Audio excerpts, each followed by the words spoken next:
Yeah, I've got it. Welcome to the WellPlayed DLC podcast, Australia's juiciest and quickest gaming podcast. My name is Adam Wright. I'll be your host for this week. We are joined by Nathan Hennessy. Welcome back, folks. Hope to give you a tasty little treat this evening as we blast on through the fun. And oh my god, it's Lemonhead himself. It's Zachary Jackson. Mate, I am just like a lemon. I'm fucking sour. I'm acidic. And I go Get great you jaundice. That's exactly right, mate. We've got a packed week for you today, folks. Good lord. It's a big one. Zach's going to tell us his initial thoughts on Crisol Theatre of Idols. We're going to revisit Marathon to have a chat about the player numbers from last week's chat. And I've got a double feature of Key Fairy and WWE 2K26, both reviews. But before we get into that, folks, let's have a little bit of a chat between the boys. Nathan, how have you been? And have you been playing anything recently that you want to call out that isn't for content? I know you're a bit of a content bunny at the minute. No, look, I'm nursing a sore tummy, which means I'm living the best life. And to remedy that, I've made sure that I play games that make me happy and smiling and, help defeat the pain. So I play a little bit of Marathon and it all goes away. I just replace the pain with something that hurts far deeper. You know what I mean? You can cure an upset stomach. I don't know if you can ever cure the depression of losing loot. Exactly. What hurts more than a sore tummy? 5k loot loss. Oh God. And it just keeps happening. Makes me shudder. Hopefully one of these days Zach will understand what that means. But he doesn't like us or play games with us, despite being our man in charge. But outside of not playing Battlefield, you don't play that either. Not playing Marathon, Zachary. What else have you been doing? Do you play any good games, mate? Well, can we just revisit this? So when we got the offer for Marathon, I selflessly, gave up my code. My code that I could have had. I was like, no, you know what? I'll give it to one of the other boys because they're probably going to get more value out of it. So why don't you stick that? Did that actually happen? Yeah. Interesting. He's he's so selfless. Selfless. He's a leader to aspire to. I love that. He is. He truly is. I am. How's Carlton? Mate. Oh my fucking god. Oh no. Is there a bigger fucking joke of a organization than the Carlton Football Club? Because they fucking suck. I hate them. It's like literally, it is round. It's not even fucking round one. It's opening round that they call it. It's round 0, and the season's fucking over. Like, I don't know why I keep doing it to myself. Like, this is why I don't play good games, because I don't follow a good fucking sports team. Like, I don't like a 6 out of 10 is my enjoyment. My whole life's a fucking 6 out of 10. Just like a footy team. Yeah, that's it. So. The Sharks have been good though. Yeah, well, they're not fucking doing any damage in the back end of the year, are they? But the future's at least the fucking. That was a backhanded compliment. At least they're trying. At least there's light at the end of the tunnel, and there's a vision. There's. I'm so sorry. Nathan knew what he was doing. Mate? What's that? Do you have an active membership for Carlton? Yes, sir. Yeah, it's like fucking $700 a year, mate. Fuck, what? Are you maybe like joking? Maybe like 600. I can't remember. I don't know. I can't. They just take. That's completely reasonable. Then never mind. This is why he beats us when Carlton loses.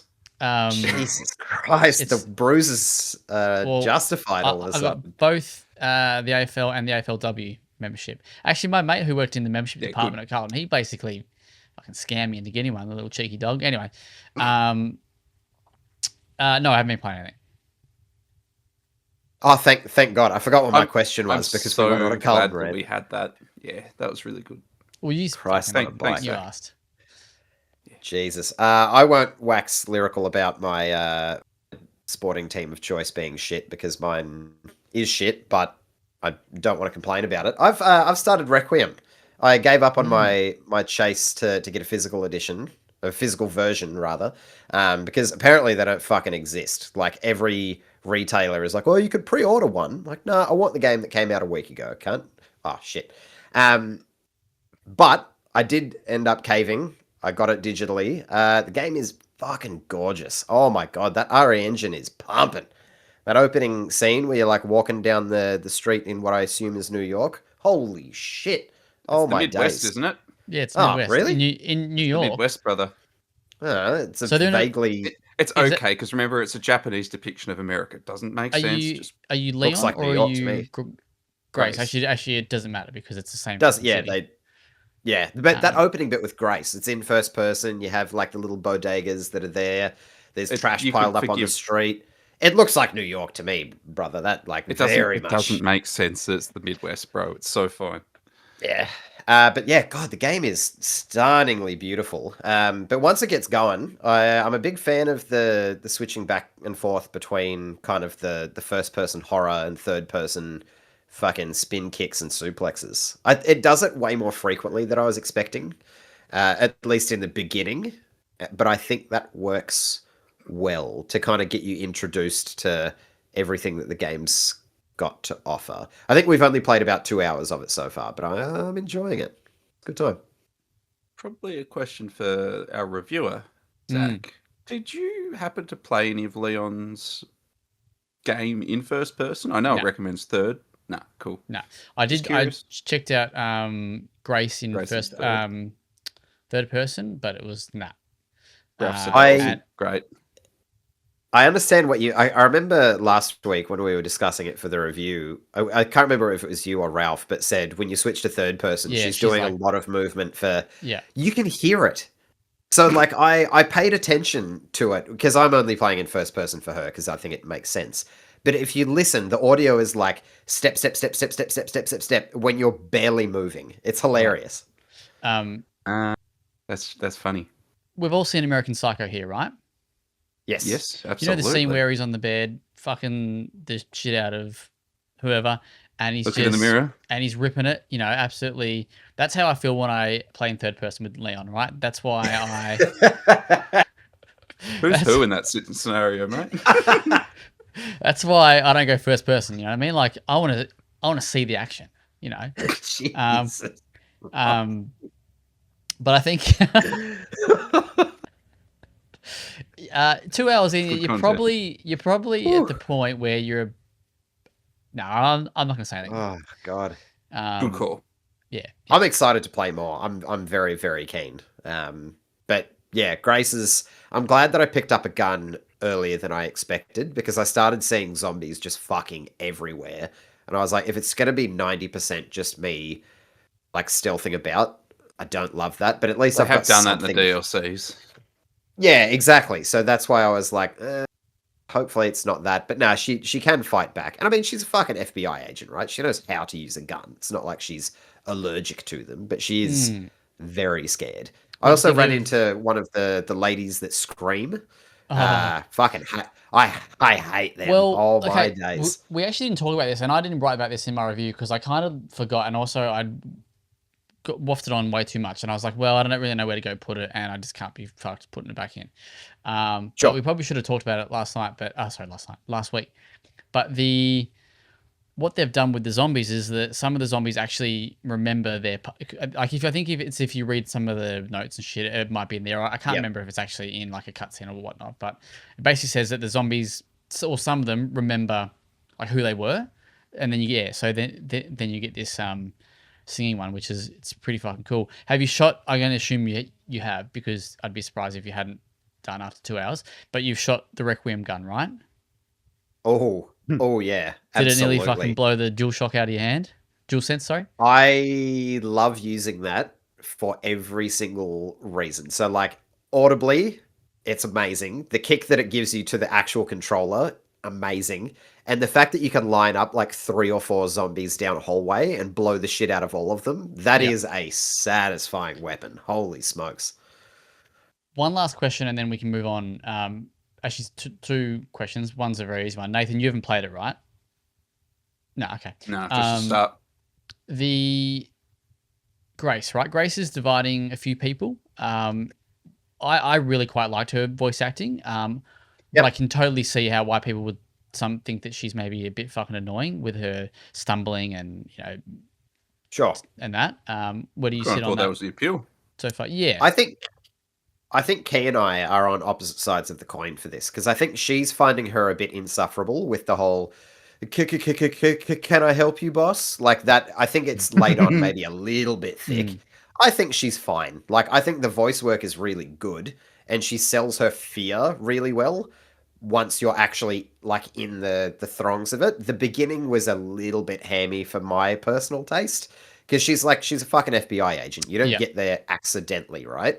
Like you have to go through all of the hoops to become that kind of person. So like you think she would have had that kind of knocked out of her a bit, but like once you're actually in the horror and she's just being scared, I think she's a great avatar for the player because I'm fucking shit scared as well. The game is very fucking scary playing as Grace. Oh, I know I said one more, but the very, very first part, the hotel, I thought that part was fucking really, really, really sick. I thought that was very cool.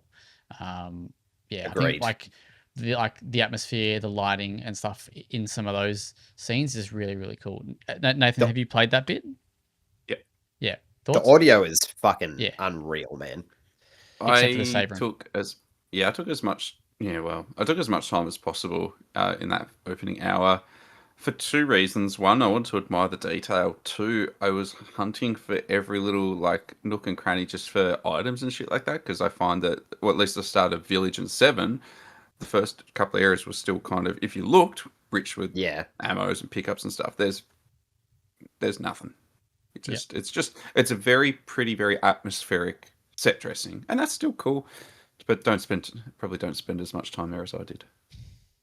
I also want one of those little raccoon bobbleheads, like an actual real life one. He's a cool little dude. I like him a lot. Fucking hear him a mile away though, can't you?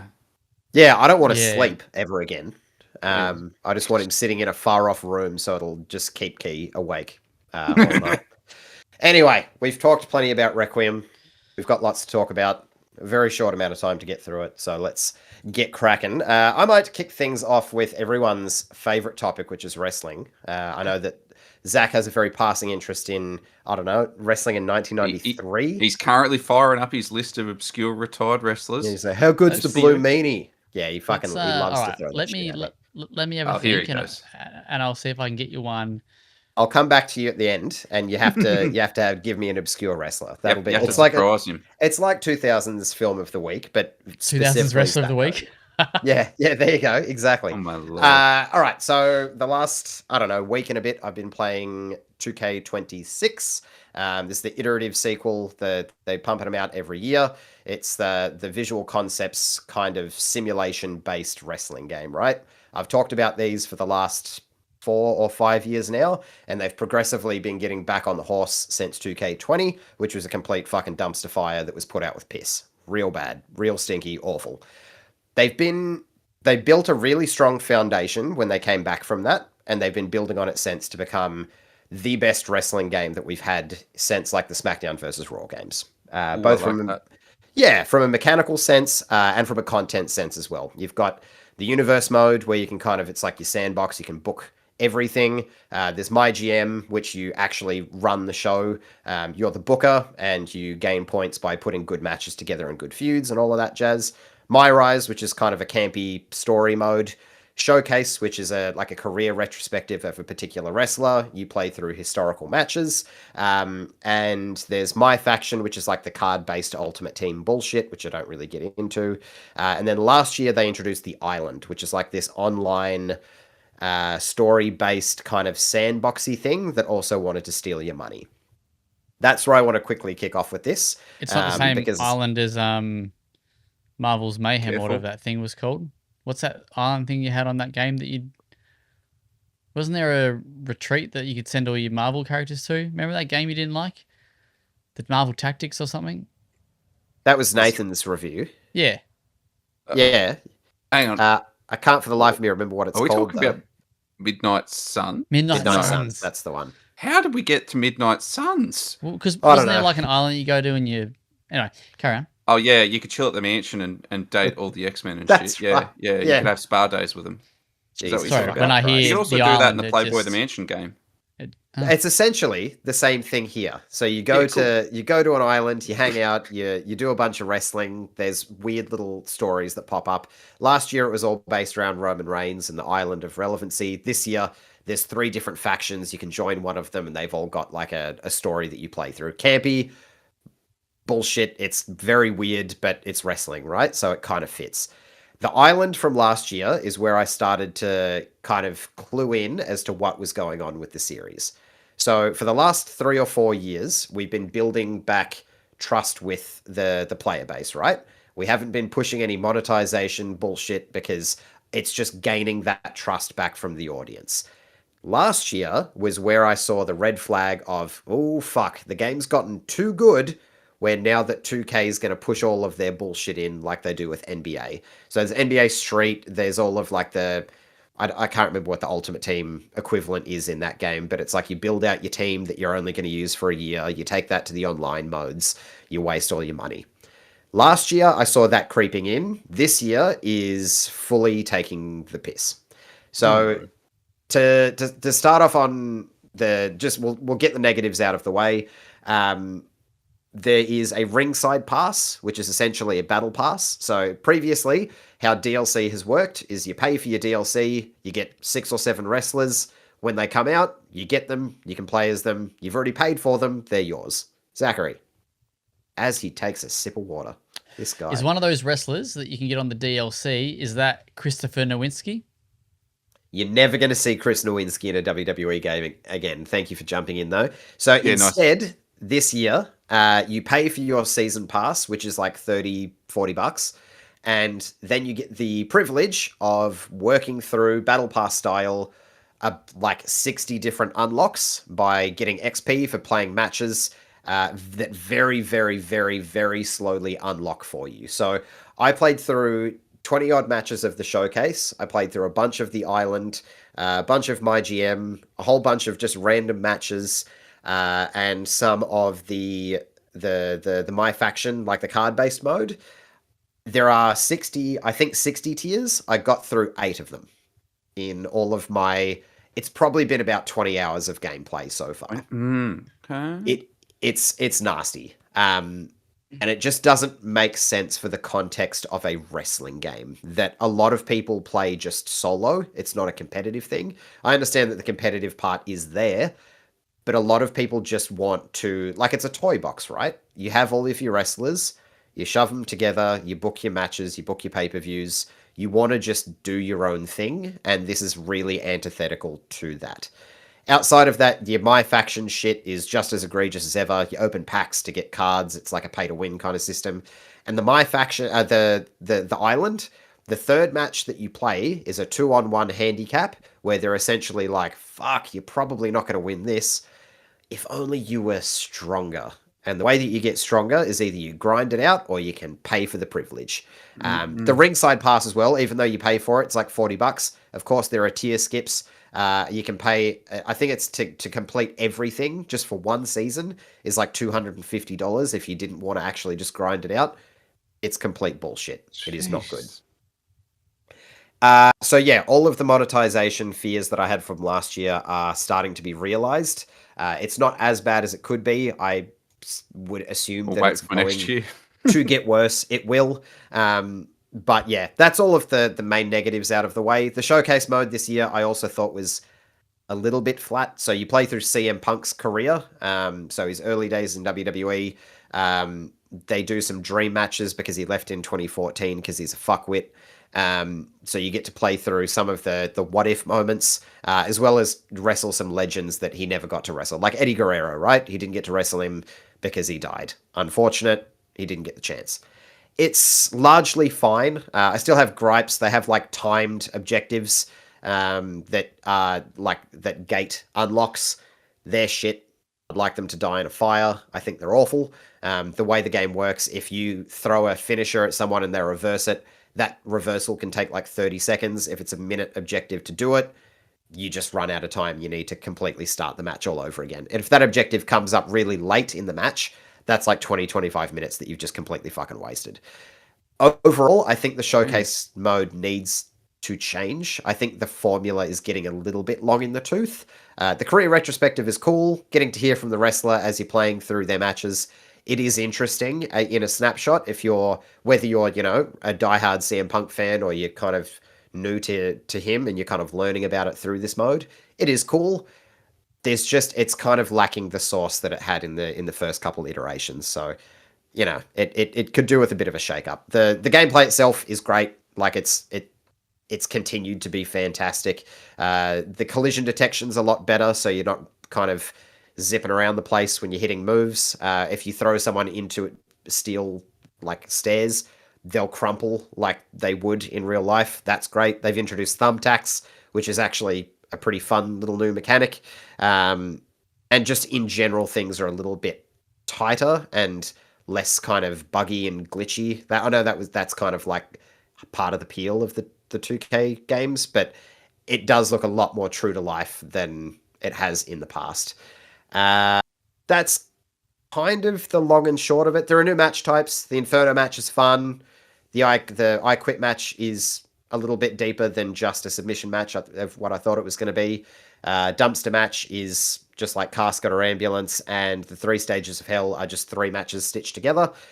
It's just there's definitely more stuff. I just don't know if there's enough to justify if you purchased 2K25 to purchase 2K26.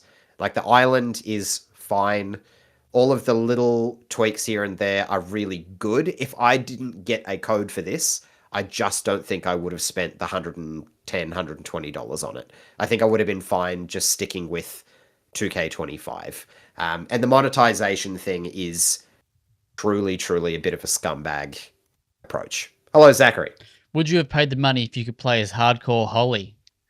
Yeah, I love me a bit of Hardcore Holly, a bit of Sparky Plug. But no, if he was in the season pass, mate, I would not be grinding out my time to play as him. That's what I got for you. So the tricky spot that I'm in, right? We score our reviews. I gave last year an 8.5. I think the gameplay is better. I think the content offering is a little bit more stale than it was last year. And I think the monetization is an active detractor. So I'm really struggling to know where to put the number on the scale here. It feels right to be maybe a 7 or a 7.5. I just don't quite know yet. So my written review will be out probably by the time you're listening to this, but I'm hovering somewhere between a 7 and a 7.5. If that fair. sounds fair enough. Yeah. Well, I think if the monetization stuff is fucking bullshit, then you're right to call it out. Yep. And it is egregious. And because it's, if you want to pay, $200 for the big flashy edition, which you do not get $200 worth of value out of, you can play the game now. And a lot of people that have done that are very rightfully calling out that there is some bullshit afoot. Hello, Zachary. There's no more wrestlers. Go on. No, there's no third wrestler. Are there any wrestlers locked behind the packs though? Heaps. That's what I'm saying. That's what I'm saying. Okay, so he's saying if you're not the kind of person that wants to engage with the Battle Pass system, but you're wanting to buy character packs, you're kind of fucked. Yeah, and the issue is like So you can't unlock them at all. Or you can money it. Sorry, if you want to buy them, you can. There are some that you can unlock. There are like free tiers and premium tiers. Same sort of shit with every battle pass. The ones that are in the free slots are wrestlers that just probably should be in the game already, like Ultimate Warrior. Like, why the fuck isn't he just someone that you can play as, a former WWE champion? Very fucking weird. But they've rounded out the battle pass offering by being like, here's, skins for your wrestler on like the creator wrestler, or here are taunts, or here are like banners that you can put on your profile. That's great, and it sounds like it's giving you more value. What it's really doing is creating a bigger gap between here's one wrestler you want and here's the next. There are 4 tiers in between for you to be able to unlock both of them. It's just artificially extending you getting the shit that you actually want.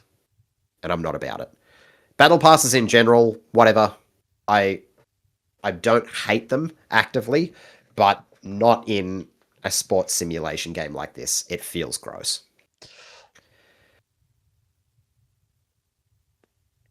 Is every Zachary? wrestler on the WWE roster in this game? Like, sorry, so let's, if you buy FIFA whatever year it is, right? You get the current, Yep. that's why you do it, right? Because you get the current players, you get the current jerseys, you get the current leagues, blah blah blah. Is that kind of the case here? So let's go back to the Chris Nowinski example, right? Let's think about whoever that is this day and age. Like Bill Biff Bumhole or whatever his name is. Yep. Are all those wrestlers in the game? Save for a couple that have debuted very, very recently. Wrestling's a bit of a bitch that way because it never stops. So it like this happens every year. There'll always be someone that debuts like 2 months before the game comes out. Shit happens, right? Yeah. Yes, everyone is in the game. You'll just have to spend a very long time going through all of the different modes to unlock each of them. So a bunch of them are tied to the showcase.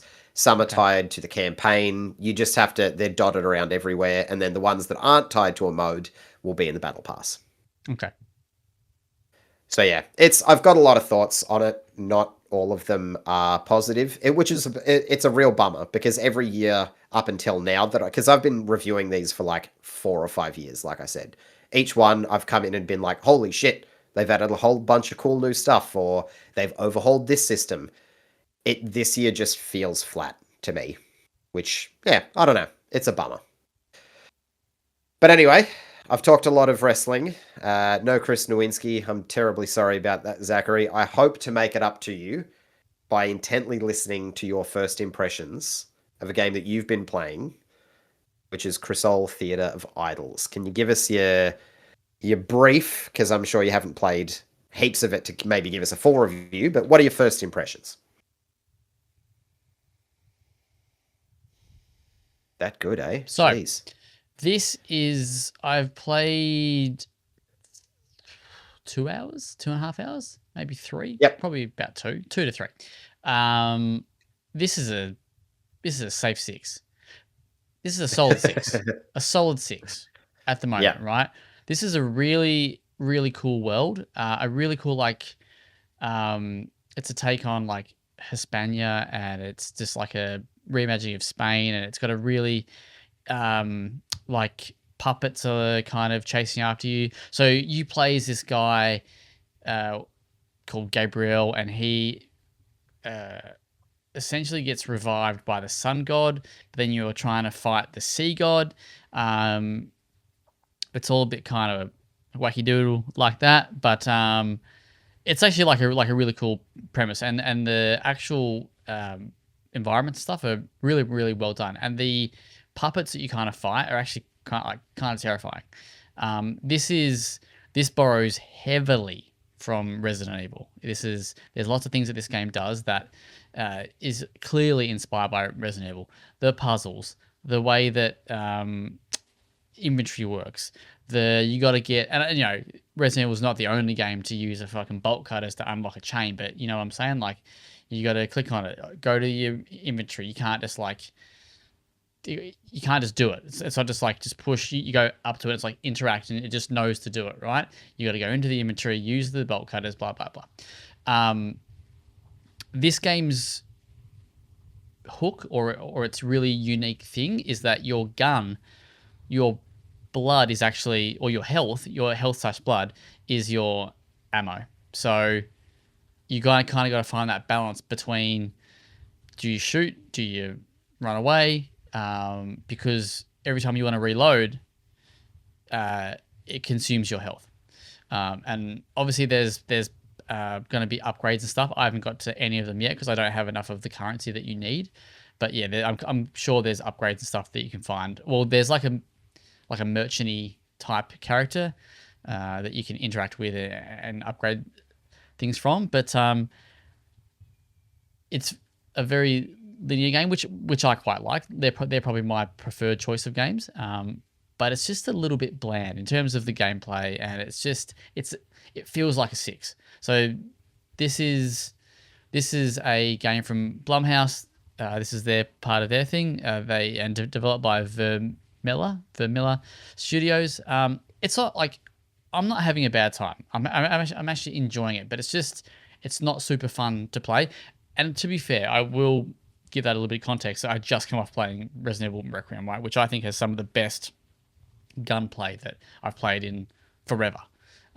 Even the first-person gunplay, which I thought kind of stank in 7 and got better in Village, I think has been, feels better again here. And because this is a first-person game. But the writing's a little bit cheesy, the voice acting's a little bit... It's just like, when... And I know I'm being picky, right? I'm being picky when it suits me. So this is set in Spain, but we're getting a very kind of American kind of accenty protagonist. I just wish they'd kind of just gone in a bit more on that. Like there's a little bit of Spanish in there, but it still comes across as a little bit Americanized, right? You would have preferred a European accent. Well, yeah, it's kind of... It's like That's listening fair to enough, man. Antonio Banderas, right? Like there's a bit of flavor, but it's still very... What's the right word?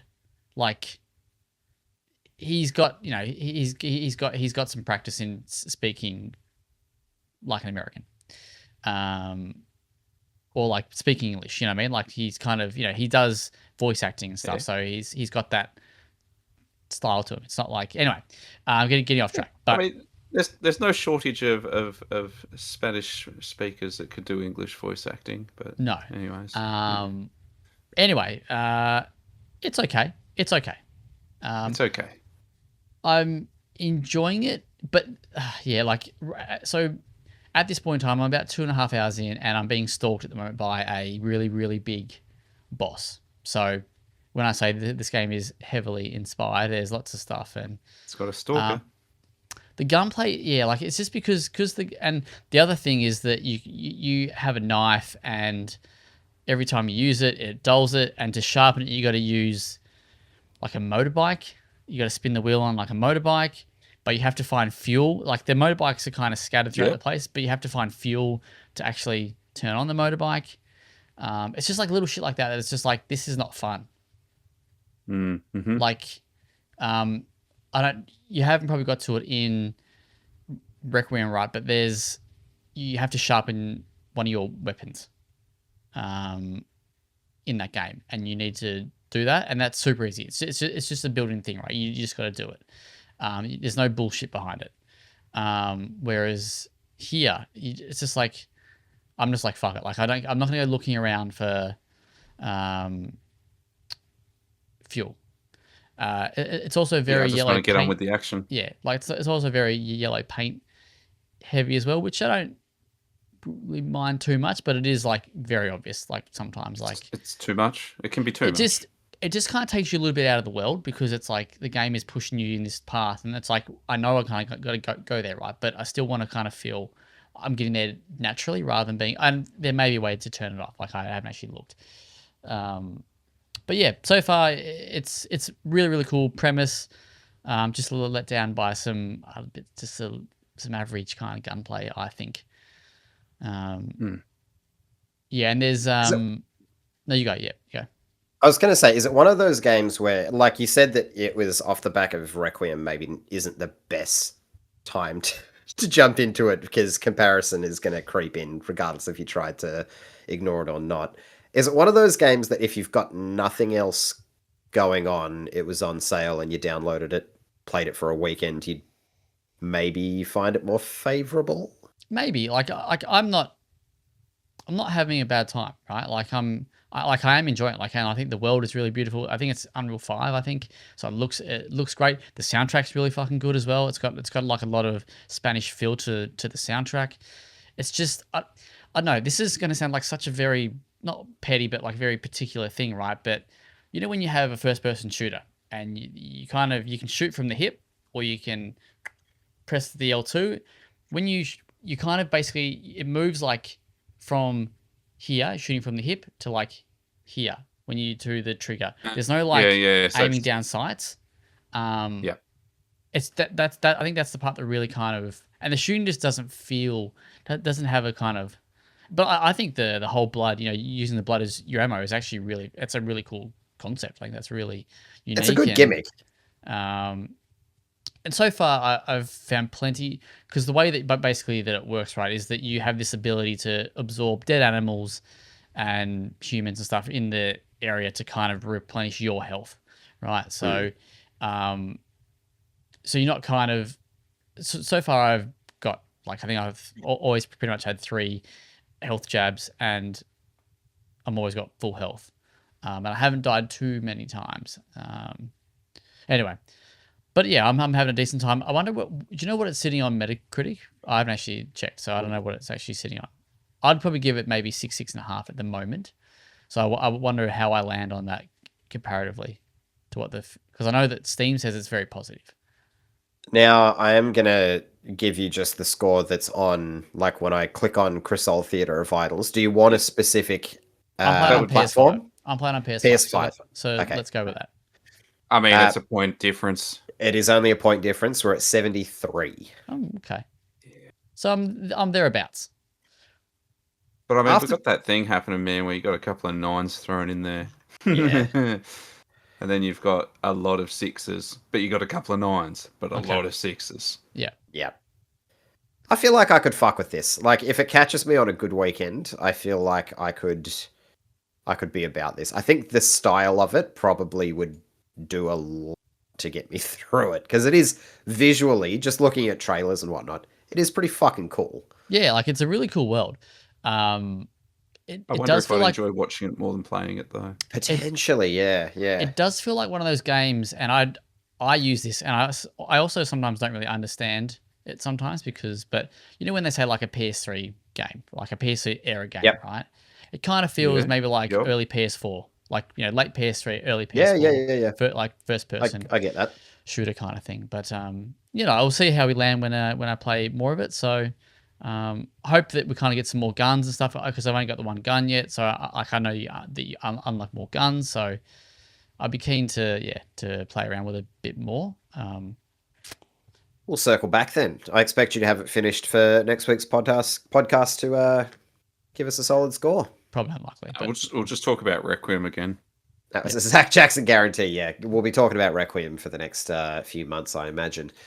One game that I will undoubtedly be speaking about for months and months and months to come. We were going to talk about it last week, but it was a bit of a stacked episode, and I wanted to give it its own bit of runway, is Key Ferry.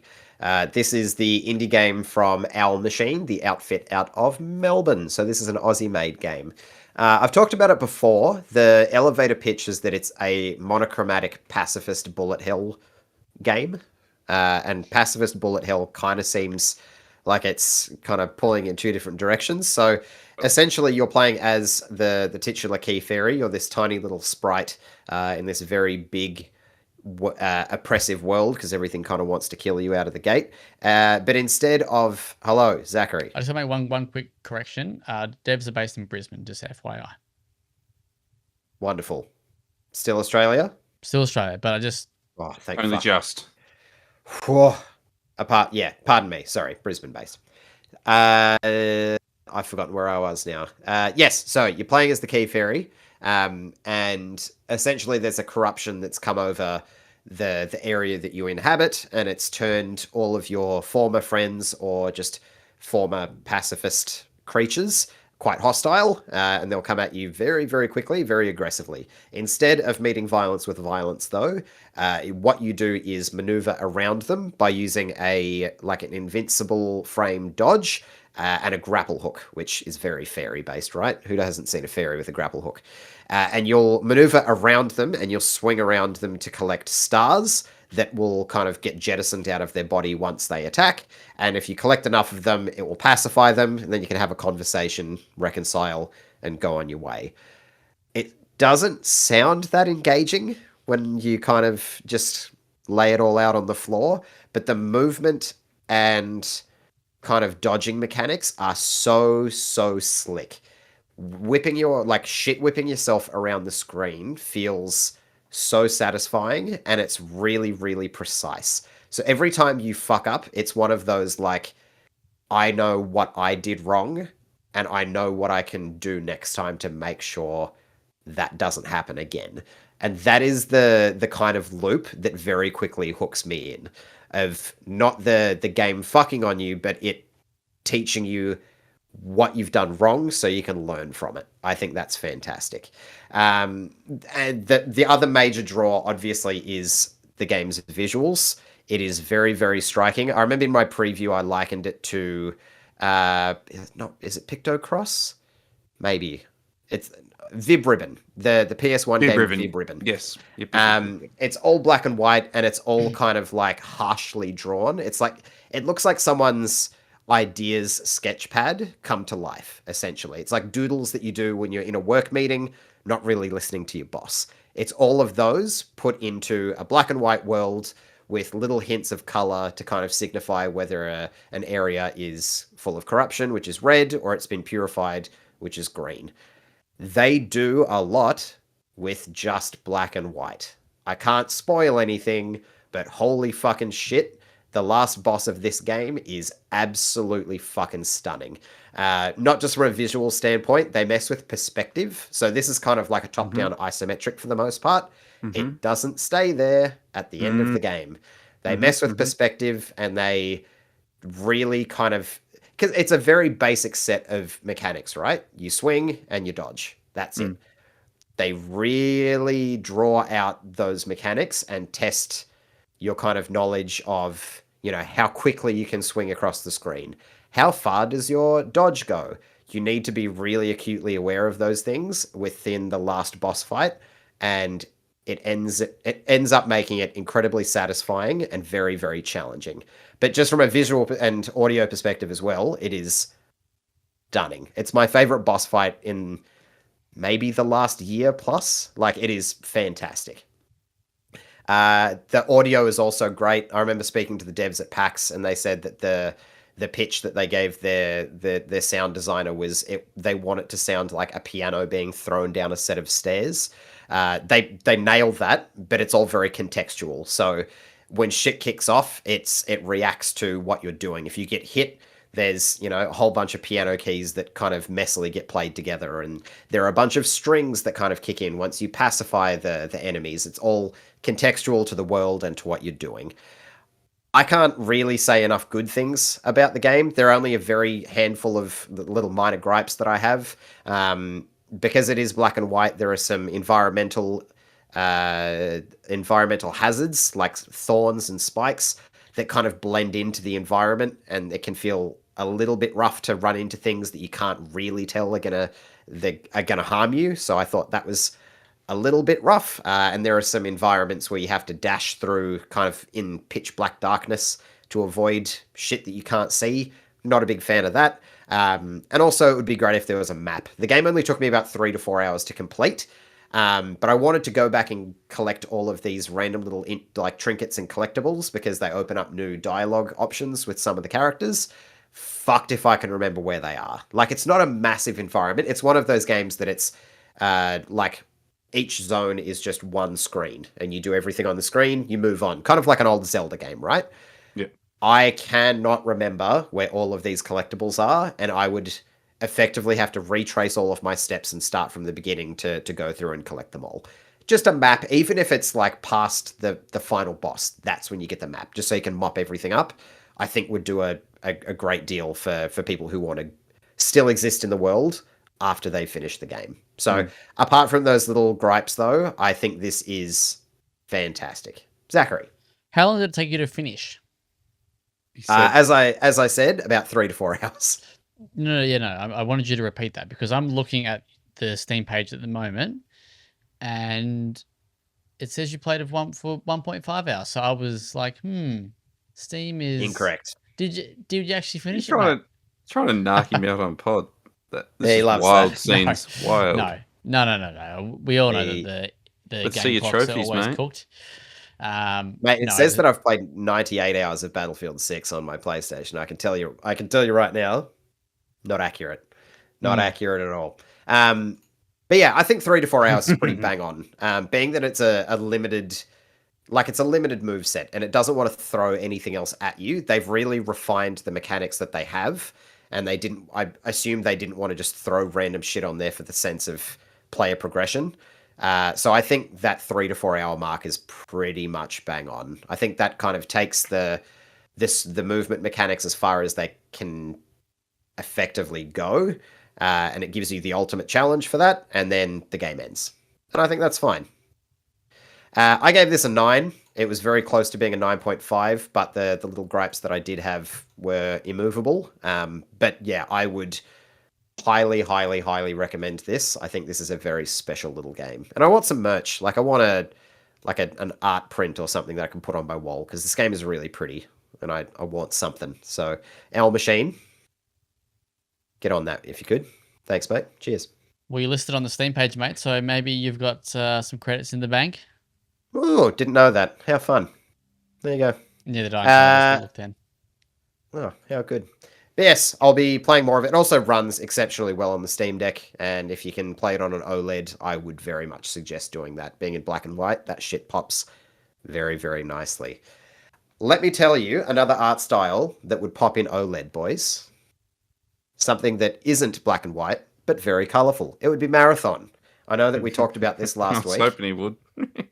Zach, I don't think you've played any Marathon because you so selflessly fell on the sword and gave your code away. What a lovely, lovely boy. But for those who remember, for those who hear every week, we did have special guest Ralph. Ralph, what's Ralph's last name, Zach? It's on the tip of my tongue.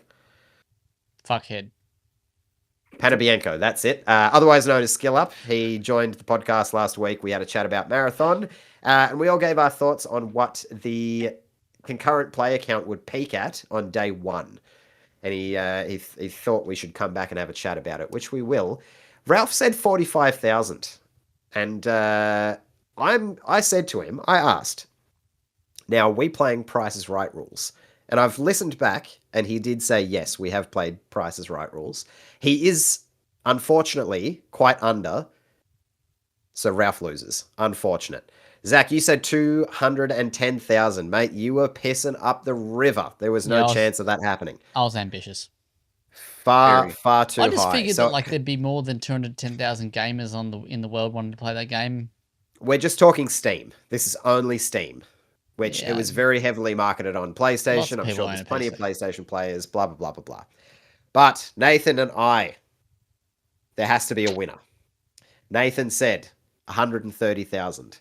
Absolutely. I wasn't far off. I said 160,000. Now, keep in mind, boys, this is Price is Right rules, so it's closer to wins without going over. Well, without going under is how we've played it. Nathan, the crown, mate, it goes to you, because 88,000 is where we came in at. I overshot. You were the closest at 130,000. So I don't know what you win, but you do win something, I guess. Someone's approval, I hope. Zach's the boss, so he can organise the price. You win Ralph's last name. What do I do with that? Mine's already doing heavy lifting. Anyways, it was about 87,000 wish lists. So it effectively got a player for every wish list on day 1, if you could think about it like that. So it's going to be curious to see what we hear out of Bungie and Sony over the next 6 months. Correct. But that does not reflect our opinions. Our opinions are coming. Yeah, absolutely. And just to be very clear, it has held pretty well. The 24-hour peak, just as I'm looking, is just shy of 70,000. Damn. So there's not like a steep drop-off. There is player retention there, which I know it's early days, but for this genre, player retention of that magnitude this early, absolutely, it's a good sign. So, and they've already done tweaks, and there are little lore drops and puzzles and shit that players are starting to figure out. So I'm hoping that it has some longevity, but boys, we will have to see. We cannot see into the future. Yes. But yes, we'll have our thoughts on the game later in the month once the end game starts kicking in. But between now and then, we have some news headlines.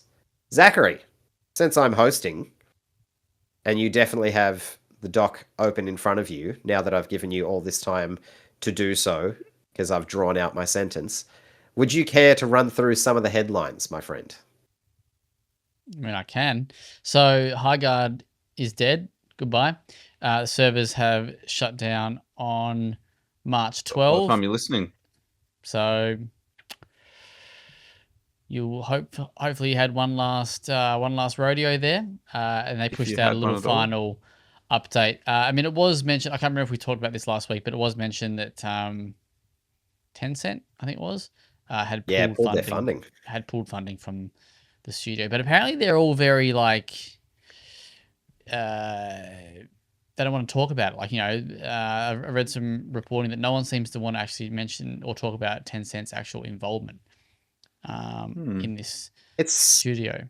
Yeah, it's curious. I'd imagine that contract is very conditional, right? Like the ongoing funding is based on, you know, X factor and this, that, and the other. But I would be keen to see exactly what those conditions are.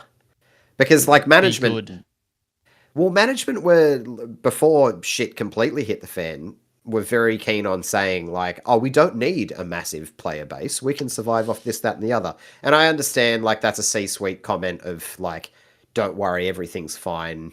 Don't pull funding. But I'd love to know what the T's and C's were for that Tencent funding and why exactly it got pulled. I mean, it got pulled because it wasn't going to make money. I think that's pretty obvious. But just the details of it would be interesting to be aware of. I don't know, man. I just don't know why we keep getting these games. Like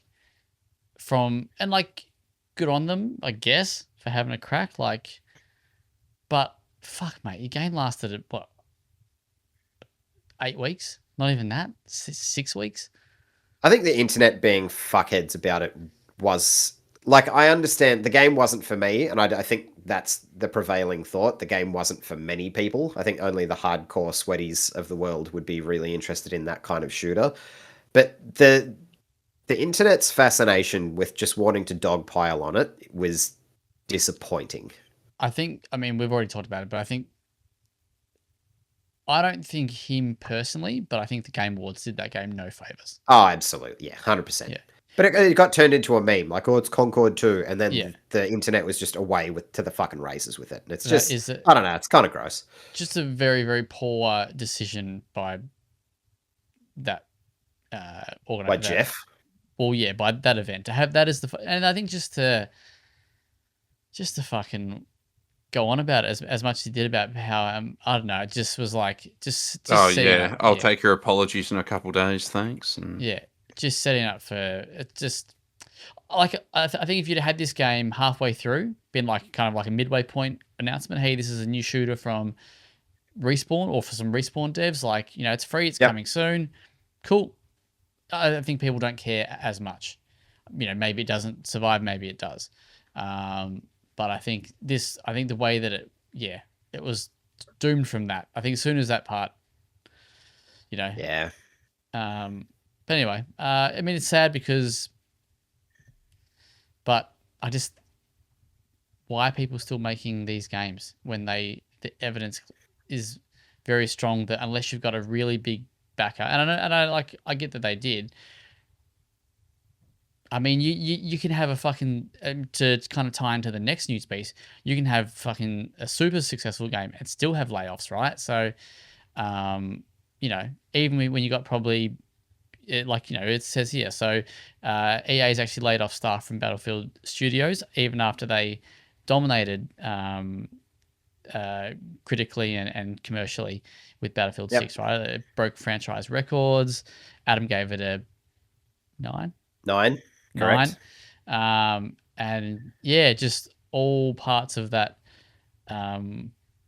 studio setup have been hit. And it's funny that, I don't know if to be fair, I haven't actually read your article yet. I haven't even read any articles at all, but I know that I saw, it might have been on Blue Sky or something like that, but someone had tweeted like a thing from like Game Industry, and it was like when it was first announced that, who bought them? Saudi Arabia. Yep. No? Yeah. Correct. You know, it was like there's no immediate plans for layoffs or whatever it is, right? And then, you know, fucking 5 months later, here we are. It's just shit. It's yeah. So like I understand, and I said as much in my article that I understand that there's a difference as far as staffing is concerned between developing a live service game and continuing to develop for an active live service game. You don't need as many people typically, and you tend to shrink once the game is out. Battlefield 6 is not. I would argue it is not the typical live service in that sense, though. Like, the game is fucking massive. The content that they want to, and this is again, it's faced some backlash because of slow content churn, usage of AI assets in like some of the tier pass bullshit, like the cosmetics. But the slow content churn is the big one, right? Players are saying there's not enough new content and it's not coming out soon enough. I think they're fucking crazy because they don't remember the days of waiting months and months and months and months and months for map packages. But when you did get those map packages, you'd get like 6 maps all at once. The slow trickle of like 1 map every 2 months it's not conducive to keeping this particular player base happy. So to then downsize when everyone is asking for more content quicker, it's just not going to help that narrative. It's really not going to help, especially when you're trying to retain players. And it's like, I don't know, when you're being bought by Saudi Arabia, or whatever they're called, right? Like, who've just got fucking unlimited money, in a sense. Yeah. Surely there's other projects that these people could be moved to. You know, everything will have a reduction, but I think the way that it's kind of framed, it feels like these are layoffs, not like, if that makes sense. Like, this is it's a realignment of, it doesn't kind of talk about, you know, we're now entering production or pre-production of blah, blah, blah, you know, blah, blah, blah. Just the way that it kind of reads, it's just like everything else. Just we just want to cut costs. 100%. Yeah. I think you hit the nail on the head. If they had said, yeah, look, it's a live service and we just don't need as many boots on the ground as we did when we were ramping up for launch, at least, like, it's still shit, but at least you can see the tangible reason as to why people now don't have a fucking job. Whereas this, a realignment it means nothing. Well, those devs, they're not just Battlefield, right? Like I know it's Battlefield Studios, but they do other shit like Motive. You got like Criterion and stuff in there. Yeah, so it's Criterion. Like Criterion, Motive, Ripple Effect, Burnout for like 20 years, mate. Yeah, never gonna happen. Burnout Revenge. Yeah, we remember. Petrus Farm remembers. And Motive, like, I don't even know who. I think Ripple Effect, they ring a bell for some reason, but Need for Speed, right, yeah. Okay, yeah.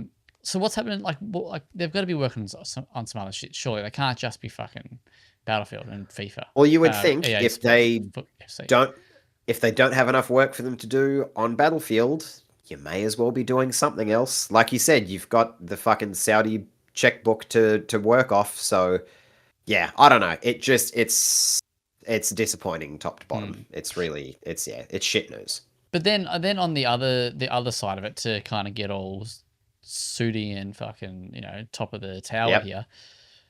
We talked about PlayStation last week, right? And you don't want fucking devs sitting around for 18 months doing fuck all, right? Like, so I guess, not that I agree with it, but maybe they just don't have projects. Maybe they can't fucking. But again, this probably comes back to the fact that every project needs to fucking make more money.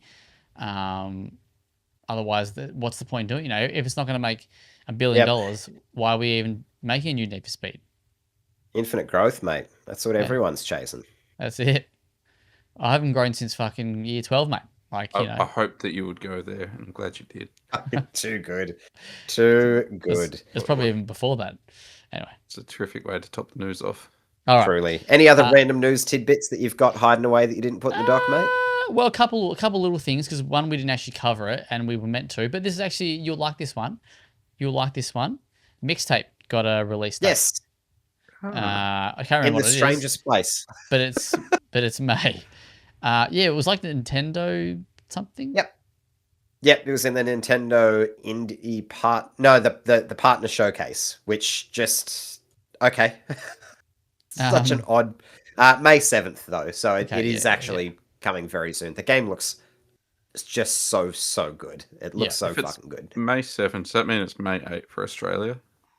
No, May Just 7th for Australia. It's a fucking disappointment, isn't it? come on. Have a chat to your mate Galvatron, Zach, and tell him Mm. that it really should be on May 8th, the proper Australia Day. That's a fucking disappointment. I'll let him know. And other one is just a little personal one, and that's just again news I was going to cover earlier today. But that's this game that I think we might actually get around as a squad, which is called I gotta find my name of it now because I cannot remember the fucking what it's called. It's called the Mound Cthulhu something. Hang on, here we are. The Mound Omen of Cthulhu's Cthulhu. Mound? What the fuck? It's called the Mound Omen of Cthulhu, and this is another Nacon game, right? So. You and your companions are on the deck of your galleon.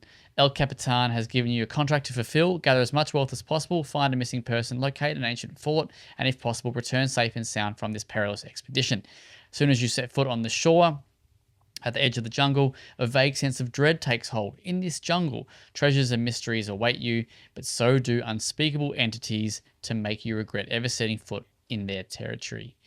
Is it a Cthulhu extraction shooter? It's something like that, Kinda. yeah. Like, yeah. It looks Sounds kind like of, Hunt Showdown, but with Cthulhu. Oh, Yeah. now that sounds all right. Right, like doesn't it? Don't, it looks. don't put that kind of pressure on this game. No, it looks No, kind of cool. sorry.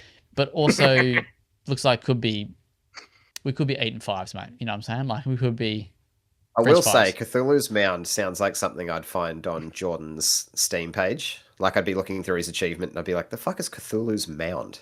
Well, That sounds actually- like a Jordan game. I feel like Kieran's upset that you wouldn't summon him for this. Well, It's a good now- point. I mean, now that Pornhub is fucking blocked in Australia, man, I've got to go to fucking not safe for work. Is that a Steam thing? games Oh, now. because of the kids. Yeah, These are the kids, fucking of course. kids, mate. Ruin it So for instead, you're everyone. going to go chasing Cthulhu's Mound. Instead, down he's the going to deep go back to darks. playing Requiem, Nathan. I have We to watch know fucking this. Carlton get fucked every week. For fuck's sake. All right, news is done. Who needs I've porn when you got that? I've got a 2000s film of the week in the chamber. Boys, would you like the synopsis? This time I've checked if we've done it before, and we haven't. I learned. I And promise. if I guess, I'm rudely going to interrupt without a whisper this time. Please do. You need to, fingers on buzzers, I'll boys. announce it. This is a 2008 film. Here we have it. Elliot, a science teacher, is on the run with his family as America is being swept by a mysterious toxin in the air that causes people to kill themselves. Is this a Shyamalan film? It certainly is, mate. Yes. I know what this is. Zach should know what this is. Come on, mate. I can't think It's of the got his name. name written all It's over got your it. boy. I know. It's got your boy. He's walking my- here. Oh my god, this film, man. Nah, can't remember. Are you This- serious? We've No. got Mark Shall I? Wahlberg. Well, you could do the rest of the synopsis. It's The Happening. It is the Oh, happening. no, Correct. No. I would never This- got it. I've seen it, but it's terrible. I'm going to spoil the movie because the twist. I fucking hate Shyamalan, but just by the way, I think he's had a single, maybe two good films. The rest of them are fucking dog shit. And I think building an entire career over a twist in a film is heinous. It's the trees. It's the trees. Nature is causing people to kill themselves. Fucking terrible. God, what a bad movie. Certainly Awful. not Mark Wahlberg's acting in that film. Not 19% on Rotten Tomatoes, boys. 19%. That's Terrible. some rotten apples right there. I am going I'll tell you to what a start good off. Shyamalan film is. The Visit. Go on. I haven't seen The Visit. I'll give you that. I've not seen The Visit. Oh, that's one I hated, isn't it? I thought that was complete dog shit, wasn't it? That's the fucking Actually do shittest like it. film on earth. Is that the one with I- the old, I- with like the old Yep. couples? Yep. That is Yep. I didn't mind it. I didn't think it was a good film, but I enjoyed no. I it. think it's one of the worst films I've ever seen in my life. You don't like a horror comedy, though. I like good ones. I'm sorry, like I'm terrible. like I'm not laughing because this film's funny. I'm laughing because it's so fucking bad. mean, that's also, yep. There's Nah, enjoyment to be taken from that. it's so bad it's good does not work here. Anyway, I have an off topic to bridge us there because I'll tell you what isn't a so bad it's good. It's just a so bad is Scream 7. I remember I asked you, Zach, if you were planning on going to watch this and you were like, fuck off. I'd rather put my dick in a cheese grater. And you know what? You would have had more fun. That movie is fucking shithouse. It is terrible. The last one was bad. The whole Ghostface goes to New York Space. and he's running around with a shotgun and shit. It's bad, but there's bits that you can enjoy from it. This one was fucking terrible. God, it was awful. It was plot holes, the movie. It was, we're using AI now, kids. It was awful. Really, really bad. Don't go and watch it. Ah. There you go. I mean, for a brief moment there, I thought about maybe I would go watch it, but you've sold me on. I'm glad that I've got you seeing sense, mate. But does anyone else have any off topics? That's all that's plagued my mind for the last week is that dog shit film. I finished Zachary? Under the Salt Marsh, the TV show we talked about last week on binge. Nice. Actually kind of cool. Pretty good. Though the Nice. main actress, her character is really fucking annoying. I hated her, but like decent show. Decent watch. Good I shit. think that's about it. Yeah, that's it. Mr. Hennessy. Sick. I rewatched Begonia. I think I only watched Begonia like recently, Yeah, but I've I've seen watched it again. Watched Yeah, it I've at a not- mate's house. I've not jumped into it yet, but I've been told I should. See, my first read was I didn't feel very good recommending it to people because I thought it was like Georges Lanthimos does two kinds of films. He does his kind of like Hollywood appropriate films like Poor Things and The Favourite, and then he's got his weird like indie wank shit like Kinds of Kindness, Dogtooth, and Begonia. Begonia's kind of in the middle. I fucked with it way more on the second time because it's a horror comedy, but his version of comedy because he's Greek is so fucking bleak. And I didn't know where the film was going most of the time on the first watch. But on the second watch, when you know the twists and the turns and where it's going to go, you see the humor a lot more obviously because it's so fucking absurd. And you'll fucking hate the characters in a way that's so comical because they got Jesse Plemons in the lead doing another, dead-eyed motherfucker. Has anyone seen Breaking Bad? I've seen some of his scenes, yes. Yeah, because Jesse Plemons, if you've watched Breaking Bad, he's got a villain that'll fuck you up and you'll never forget. He's capable. He's a broad range guy, but he's a conspiracy theorist in Begonia who's been whiffing his own farts for too long. Decides to kidnap a CEO. He's convinced that he has cracked the code to detecting aliens among us. He's done his research. And so he's convinced that this CEO is also, a lizard wearing a human suit. And he's going to interrogate her for 4 days until the lunar eclipse comes, until she will give him a meeting with her alien overlords on the lunar eclipse, because he's convinced that the lunar eclipse is when the aliens will come and convene. Naturally. It all sounds so fucking wild, and then the film has a very smart way of making sense of all of this fucking conspiratorial bullshit, and it's a lot of twists and turns, and it's a lot of laughs, and I thought it was fantastic on the second watch. Nice. Well, Also, Emma Stone does get her head proper shaved for it. It's got one of my That's so good. high school sweethearts. So Emma Stone? no, What high are you school talking mate. Ease up. Emma High Stone school. is High school, mate. High very school. near and dear. Oh, I forgot you're old. Fucking, I don't know, like Pamela Alicia Anderson. Silverstone. Oh, Alicia Silverstone is in this. And I didn't clock it the first time. I only clocked it the second time. It's an ensemble cast. There's like less actors than fingers on your hands. But it's a lot of fun. Well, I can see It's 5 like actors, and I got 5. So And you've got 5 more to go. Fuck, you would, wouldn't you? This guy. Well, that was off topics. That was the podcast then. It was a wonderful, wonderful quick one, boys. We said we were going to, and we have. Look at us. Men of our word. If you want to read any of our wonderful content, you should do so by jumping over to www.well-played.com.au. You should also jump over to our YouTube channel. Ash has been hard at work. There's a whole shitload of Diablo content up there. I got behind the sticks of WWE to give you a few little tidbits there as well. You'll find that at wellplayed_au. Just fucking smash WellPlayed into all of your socials. You'll find us there eventually. It's either that or a golf shop, but you'll find us. You will. Keep smashing until you hit teal. Until next week, though, that's been us, boys. It's been a pleasure. Thank you very much. Keep smashing until you hit teal. Ain't them That's words it. to live by. Until next time. See you next week. Bye. Catch up.